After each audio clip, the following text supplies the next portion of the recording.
बैठे हैं अपना अपना घर बचाने के लिए,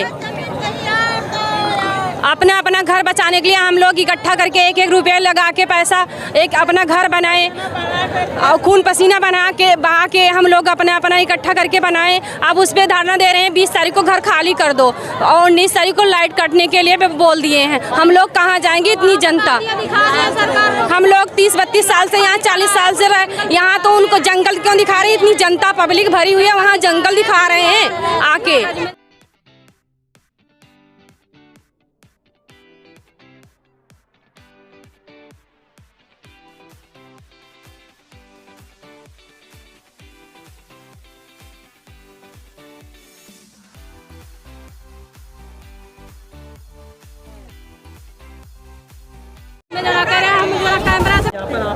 देखिए 40-50 साल से लोग यहाँ रह रहे हैं, लाखों घर के समस्या है। कोई कोर्ट में आपने किसी भी प्रजातंत्र में सुना है कि आप जो है डिस्ट्रिक्ट कोर्ट में, हाई कोर्ट में आप केस लड़े जा रहे हैं, आपको कोई नोटिस नहीं आया? अगर वो ज़मीन पहले विवादित थी या किसी शरणार्थी को पाकिस्तान से आए हुए दे दी गई है तो उसको मेहरौली में ज़मीन दी गई, वो लिया नहीं, क्यों नहीं लिया? उसके बाद ये ज़मीन को विवादित घोषित कर देते तो कोई अपने गाड़ी कमाई का पैसा यहाँ नहीं लगाता, है ना। अब जब सब कुछ हो गया तो एक हफ्ते में आप आ रहे हो, कह रहे हो कि ये बिजली का काट दिया जाएगा, पानी काट दिया जाएगा और आपको डिमोलिशन होगा। तो ये कम से कम जिसके 4 पुश्त से 1000 नहीं हो, 2000 नहीं है, 8-7 हज़ार घर हैं यहाँ पे और कई मंजिले घर हैं, कई अस्पताल हैं उसमें, है ना। उन सभी अस्पतालों को आप ढहा दोगे, ये तो टोटल गैर कानूनी बात हो रही है ना।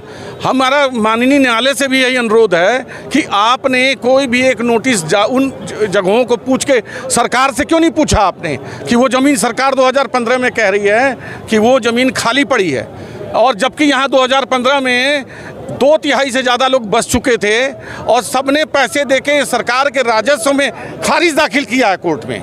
तो कोर्ट में रजिस्ट्री कराई है, पक्का कराया उसको। तो ये लोग कहाँ जाएंगे? एक और प्रधानमंत्री की स्कीम के अंदर हम घर बना के दे रहे हैं और दूसरी ओर आप उजाड़ रहे हैं सबको। कितना समय रहते हो गया यहाँ पर?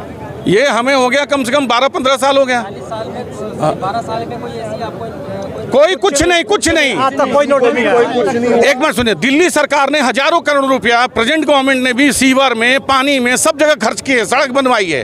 वो किस लिए बनवाई? गड्ढे तालाब थे, सब गड्ढे तालाब थे। अब जब सब कुछ हो गया, मेट्रो आ गई, सब कुछ आ गया, तो आप 4 दिन में कोर्ट का फैसला लेके आते हैं हाई कोर्ट से, जो कि टोटल गैर कानूनी है।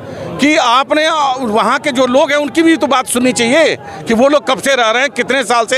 अगर आप पैमाइश कराने भेजते हो लोगों को, ठीक है, आप पैमाइश करो, सरकार का वो कानून है, लेकिन आप सबके कागज़ भी इकट्ठा कर लेते, एक फोटोकॉपी इकट्ठा करते, आपको पता चल जाता कितने हज़ार घर रह रहे हैं यहाँ लोग। तो ये हमारा कहना है, ये टोटल गैर कानूनी। आज दिल्ली सरकार जो वो ज़मीन वो मेहरौली में दे रही थी, वही ज़मीन कहीं और मुआवजा दे। दिल्ली सरकार रिस्पॉन्सिबल है इसके लिए, क्योंकि अभी सुप्रीम कोर्ट में हम लोगों ने वकीलों को हायर किया है। वो सुप्रीम कोर्ट में अर्जी दे रहे हैं कि इसको स्टे लेके इसको पोस्टपोन किया जाए। ये गैर कानूनी है और पूर्णतः गैर कानूनी है। जो भी कुछ हो रहा है वो कोर्ट के ऑर्डर के बाद हो रहा है। तो कोर्ट के ऑर्डर के बाद हो रहा है। सूचना तो होनी चाहिए, सूचना तो होनी चाहिए। आधी सूचनाएं आती हैं। कभी एमसीडी वाले आते हैं, कहते हैं बिजली काट देंगे, पानी काट देंगे, और पूरी सूचनाएं भी जिसको आप वादी बना रहे हो उसके पास तो पहुंचनी चाहिए। तो जो पैमाइश करने आ रहे हैं उनको, वो सरकार के ही आदमी हैं, कोर्ट के ही नुमाइंदे हैं, तो उनको वो नोटिस तो देना चाहिए ताकि उसका वो आगे जो है वो प्रतिवेदन तो कर सकें। क्या मांग है आपकी? मान लीजिए मांग ये है कि हम 4-5 पुश्ते रह रहे हैं, दिल्ली सरकार और केंद्र सरकार इस बात में निर्णय ले कि उसको मुआवजा कहीं और देना, कहीं और बसे वो हैं। तब ये सरकारें इतनी रिस्पॉन्सिबल थी तो ये 40 साल से ये मुकदमा चल रहा था, तो कहाँ थी सरकारें? ये क्यों नहीं यहाँ पे नोटिस बुलाया कि ये विवादित ज़मीन है, कोई अपने गाड़ी कमाई का पैसा क्यों लगाएगा? मेरा तो यही कहना है।